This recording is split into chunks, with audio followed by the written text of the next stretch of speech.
ഇന്ന് തന്നെ ഡൗൺലോഡ് ചെയ്യൂ. കാണൂ നിങ്ങളുടെ ഫേവറേറ്റ് ഷോസ്. ഇത് മനഃപൂർവ്വം അവരെ മാത്രം ലക്ഷ്യമിട്ട് കളിച്ച കളിയാണെന്നോ തോന്നുന്നേ. പെട്ടെന്ന് ആരുടെയോ ഫോൺ വന്നിട്ട് രോഹിത് ഇറങ്ങി പോവുകയും ചെയ്തു. ആ ഫോൺ ആരുടെയായിരുന്നു? വിഷ്ണു ഏട്ടാ, വിളിച്ചത് സുസ്മിതയാ.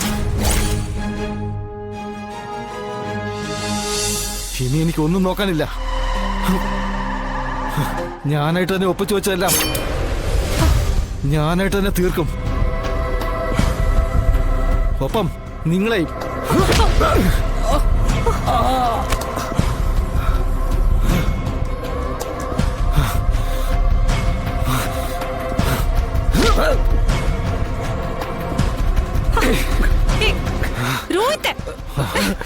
കുട്ടികളിപ്പോഴും ഞങ്ങളുടെ കയ്യിലാ, വിടാൻ മാറ്.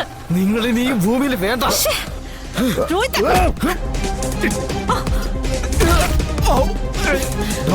രോഹിത്, എന്താ നിന്റെ ഉദ്ദേശം?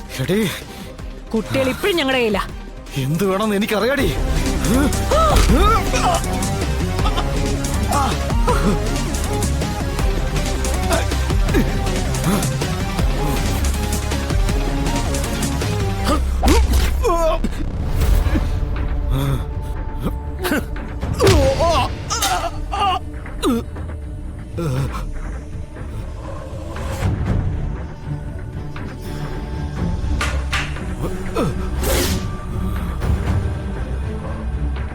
ഞാൻ പറഞ്ഞില്ലടോ ഇപ്പൊ കുഴപ്പമുണ്ടാക്കുന്നു. ചത്തോ? ചത്താ കുഴിച്ചിടും. ഊരും പേരും ഇല്ലാതെ ഭൂമിക്കടിയിൽ പോകുന്ന അനാഥ പ്രതങ്ങൾക്കൊപ്പം ഒന്നുകൂടെ കൂടും. അത്ര തന്നെ. ഇനിയിപ്പൊ പലരും വരും. സംഗതി ചൂട് പിടിക്കും. ഇല്ലെങ്കിൽ പിടിപ്പിക്കണം. എന്നാലേ കൈവിട്ടു പോയതൊക്കെ തിരിച്ച് നമ്മുടെ കൈവെള്ളയിലേക്ക് എത്തൂ.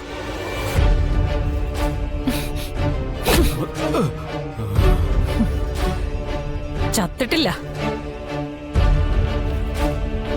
അങ്ങനെ നമ്മൾ ഇവനെ പറഞ്ഞു വിടില്ല. നമുക്ക് വരാനുള്ളതെല്ലാം തന്നിട്ട് യമലോകത്തിലേക്ക് ഇവനെ അയക്കൂ. വാങ്ങിച്ചെടുക്കാനുള്ളതെല്ലാം നിങ്ങൾ വാങ്ങിച്ചെടുത്തോണം.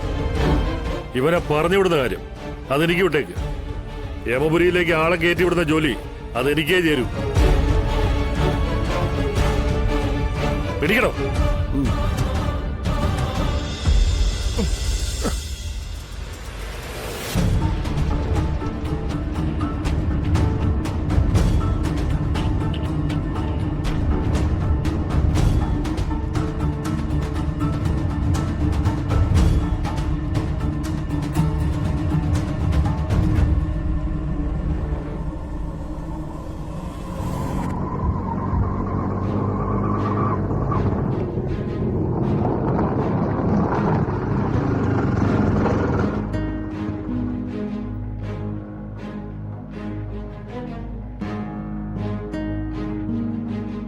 എടി, എന്തായടി? കുഞ്ഞിച്ചി, എന്തെങ്കിലും വിവരം കിട്ടിയോ? ഇല്ലമ്മ, നോക്കാവുന്ന സ്ഥലങ്ങളെല്ലാം ഞങ്ങൾ നോക്കി. പോലീസ് അവരുടേതായ രീതിയിലും അന്വേഷിക്കുന്നുണ്ട്.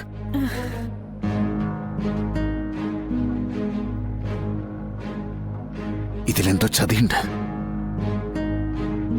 അത്രയും നേരം കുട്ടികൾക്കൊപ്പം അവിടെ കളിച്ചുകൊണ്ടിരുന്നത് സത്യം പപ്പയും. ഇത് മനഃപൂർവ്വം അവരെ മാത്രം ലക്ഷ്യമിട്ട് കളിച്ച കളിയാണെന്നോ തോന്നുന്നേ. പെട്ടെന്ന് ആരുടെയോ ഫോൺ വന്നിട്ട് രോഹിത് ഇറങ്ങി പോവുകയും ചെയ്തു. ആ ഫോൺ ആരുടെയായിരുന്നു? വിഷ്ണു ഏട്ടാ, വിളിച്ചത് സുസ്മിതയാ.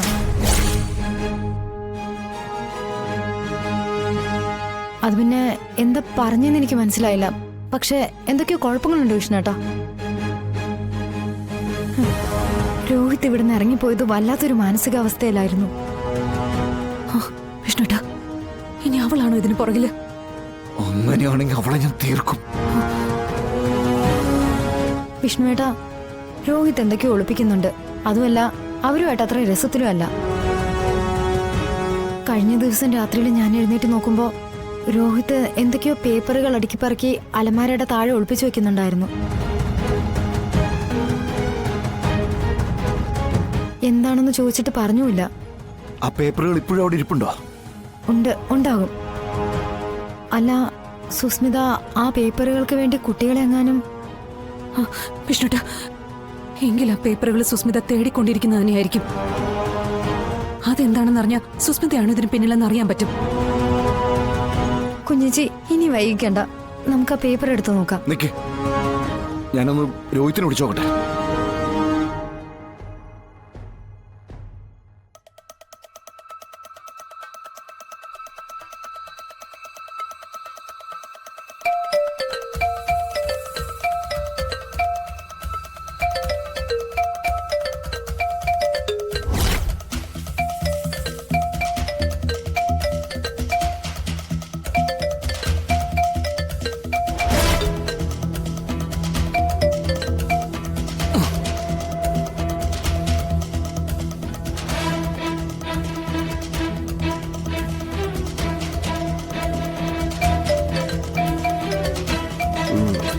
അതങ്ങ് സ്വിച്ച് ഓഫ് ആക്കി വെക്ക.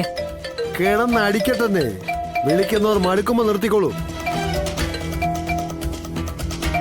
ഇത് മതി ലൊക്കേഷൻ നോക്കി ഇവിടെ എത്താനായിട്ട്. ഇവിടെ വന്നിട്ട് എന്തിനാ ഇവനെ മുക്കിക്കൊണ്ട് പോവാനോ?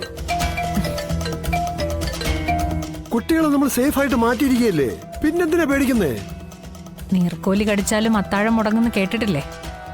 ഇതുപോലുള്ള കൊച്ചു കൊച്ചു കാര്യങ്ങൾ വരെ നമ്മൾ ശ്രദ്ധിക്കണം. എവിടെയും വലിയ ആള് കളിക്കുന്നവനല്ലേ വിഷ്ണു. ഗുണ്ടയാണെന്ന് സ്വയം വീമ്പിളക്കി നടക്കുന്നവൻ. കാണട്ടെ അവന്റെ ഒരു ശൗര്യം.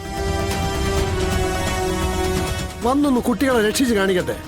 എന്നാ ഞാൻ പറയാം അവനൊരു 1.5 ആണാണെന്ന്.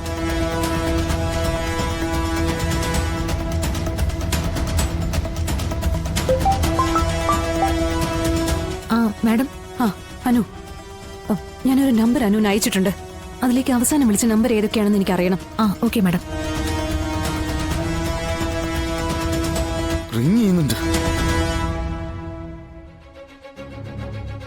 ഈശ്വര,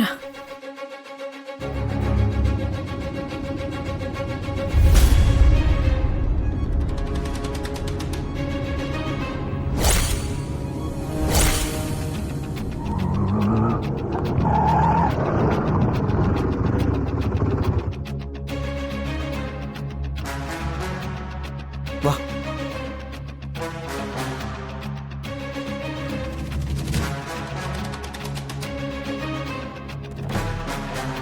തുറക്ക്. വേഗം തുറക്ക്. ആ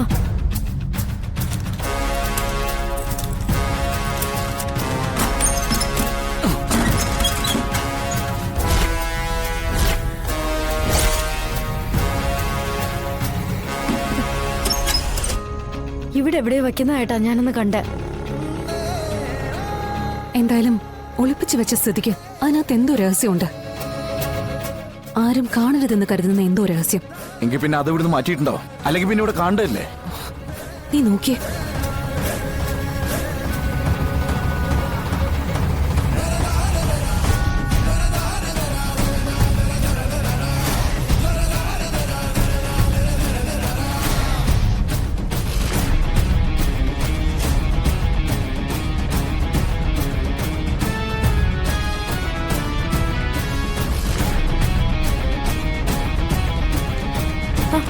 ഇത് തന്നെയാ കുഞ്ഞിച്ചി, ഇത് തന്നെയാ കടലാസുകള്.